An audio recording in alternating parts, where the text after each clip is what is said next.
Para as informações, então, aqui eu trouxe um modelo chamado de modelo do bear market, né? Ou modelo de probabilidade de bear market.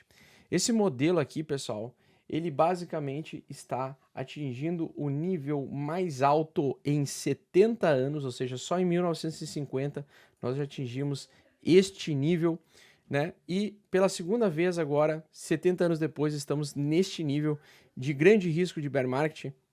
Isso significa que ele vai trazer grande queda, que ele vai trazer um grande bear market? Não. Por quê? Porque isso aqui é um risco de probabilidade de bear market, tá?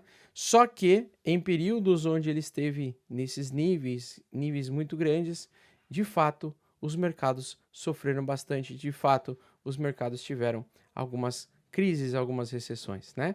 Vide como a grande crise global de 2008 mais recentemente e a da bolha.com nos anos 2000.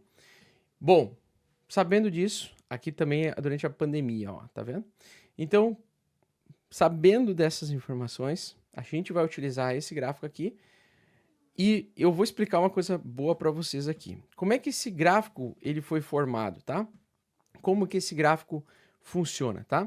Então, esse gráfico ele é um modelo criado pela Goldman Sachs usando 5 informações fundamentais. Então, primeiro, a taxa de desemprego, taxa de desemprego americana, tá? Dos Estados Unidos, no caso. Índice de manufatura, ou ISM, tá? Índice de manufatura. Curva de rendimento, então yield curve, ou curva de rendimento. Taxa de inflação, tá? E taxa de lucro-prejuízo, beleza? Então, a leitura de cada mês, tá? Então ele é um indicador que vai sendo atualizado uma vez por mês, baseado nos indicadores econômicos mais comuns que a gente traz às vezes nas quintas-feiras aí com o Igor Mundstock. A leitura de cada mês ela é classificada em relação a todas as outras leituras históricas e atribuída, pessoal, a uma pontuação, tá? Então essa pontuação aqui, ela mostra se o mercado está num risco maior de baixa ou se está num risco maior de alta. No caso do bear market probability, é baixa, tá? O aumento do mercado entrar em grandes tendências de baixa, como ele avisou, anteveu, né? Esse indicador aqui ele antecipou o grande crash lá da bolha.com e o grande crash global lá em 2008. E agora, Covid, mais recentemente, a pandemia, e agora nós temos outro pico, outro topo, ou seja, parece que não vem coisa boa por aí. Esse é um indicador assertivo, que ele tem uma assertividade nos últimos 30 anos, principalmente, tá?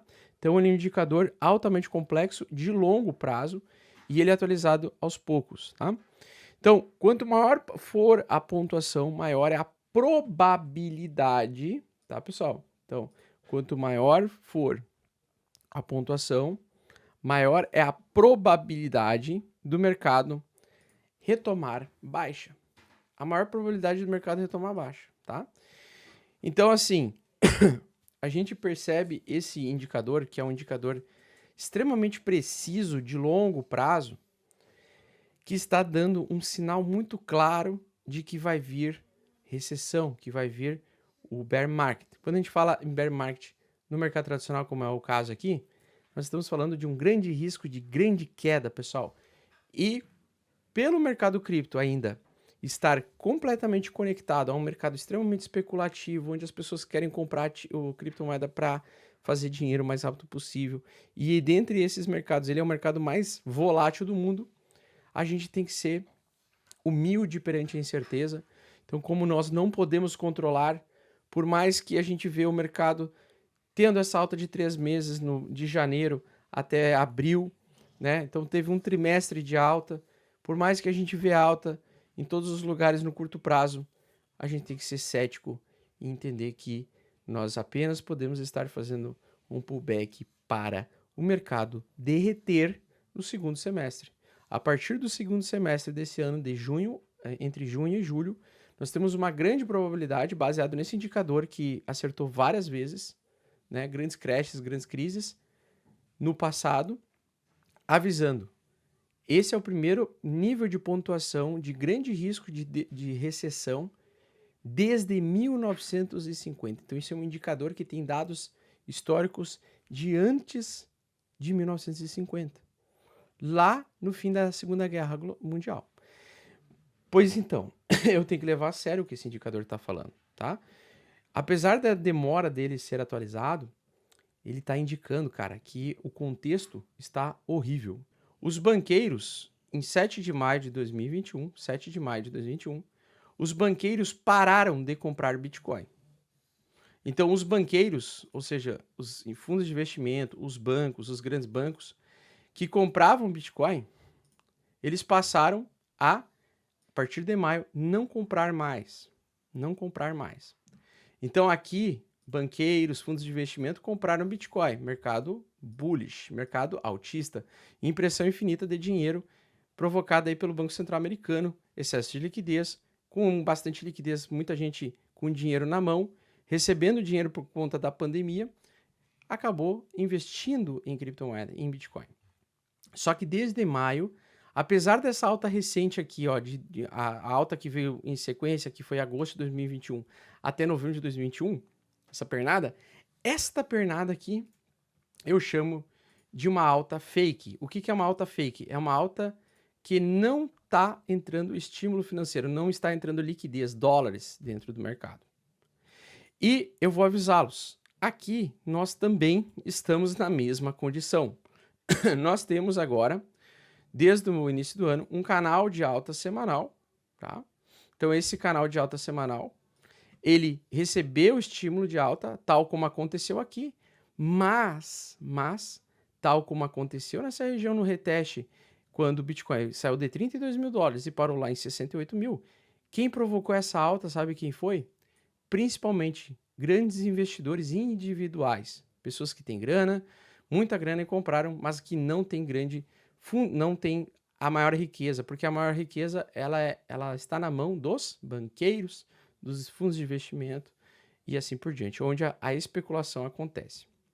E se a gente traçar aqui na metade desse retângulo, desde que nós temos criado suportes na região de 32 mil dólares, os 32 mil dólares, que outrora foi suporte para o preço subir até os 68 mil, praticamente dobrar o valor, ele depois acabou sendo o valor de rompimento, né, que iniciou e retomou a força do bear market que já tinha se iniciado aqui nessa região, nos 48 mil dólares. Então aqui se iniciou oficialmente o bear market. Quando? Né? Dezembro de 2021. Ali que começou a fase do início do bear market. Aliás, foi aqui, ó. Perdão, eu errei. Aqui, ó. Aqui foi o primeiro pivô de baixa que fez os preços voltarem para o suporte anterior. Então, aqui iniciou o bear market, tá? Em dezembro de 2021. Iniciado o bear market, nós tivemos depois um repique de alta, que durou um trimestre de alta, tal como aconteceu agora recentemente, um trimestre de alta, tá? Um pouco mais enfraquecido do que agora. E depois ele entregou mais uma grande queda. Novamente, no primeiro trimestre de 2023, nós já estamos falando aí de 2 anos, ele iniciou alta e o que acontece?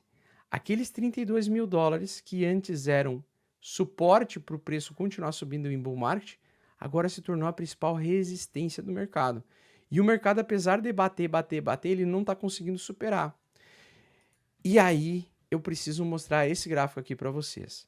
Aqui nós estamos só com o preço do Bitcoin. Então, isso aqui é o quanto as pessoas avaliam que vale o Bitcoin hoje. 29.200 dólares, por exemplo. Né? Então, no dia 28 de abril, o mercado avalia que o preço justo do Bitcoin por unidade é 29.200 dólares. Tá? Você tem que desembolsar esse valor para poder comprar uma unidade inteira de Bitcoin, 29 mil dólares. Tá? Agora, se a gente pegar, ao invés de eu usar o gráfico do Bitcoin, a gente usar o total do tamanho do mercado, que daí inclui não só o preço ou a quantidade de valor do Bitcoin, mas o total das moedas, que inclui todas as altcoins, Ethereum, Optimism, GMX, Link, entre várias outras, percebam que a mesma região em que nós estamos em resistência em Bitcoin é a mesma região do controle do total do mercado de criptomoedas total. Tá? Então, o que acontece?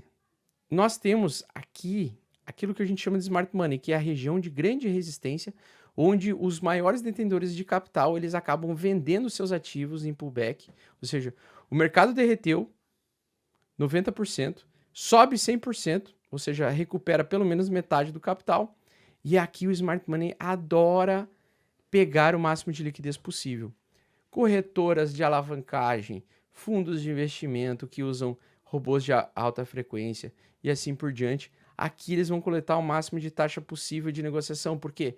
Porque aqui as pessoas vão, nessa região, acreditar entre o céu e o inferno. Acima de 32 mil, o céu, abaixo de 28 mil, o inferno. Então, aqui que as pessoas são liquidadas, aqui que as pessoas são atraídas pelo Smart Money para se alavancarem, porque metade das pessoas vão estar apostando em alta e metade das pessoas vão estar apostando em baixa. Eu quero só fazer aqui um convite especial para vocês. Nós vamos lançar a segunda turma do Crypto Blinders. Crypto Blinders aí que possui o mestre das carteiras, mestre das on-chain, mestre de gerenciamento de risco, mestre da alavancagem. Então, existem vários cursos lá dentro.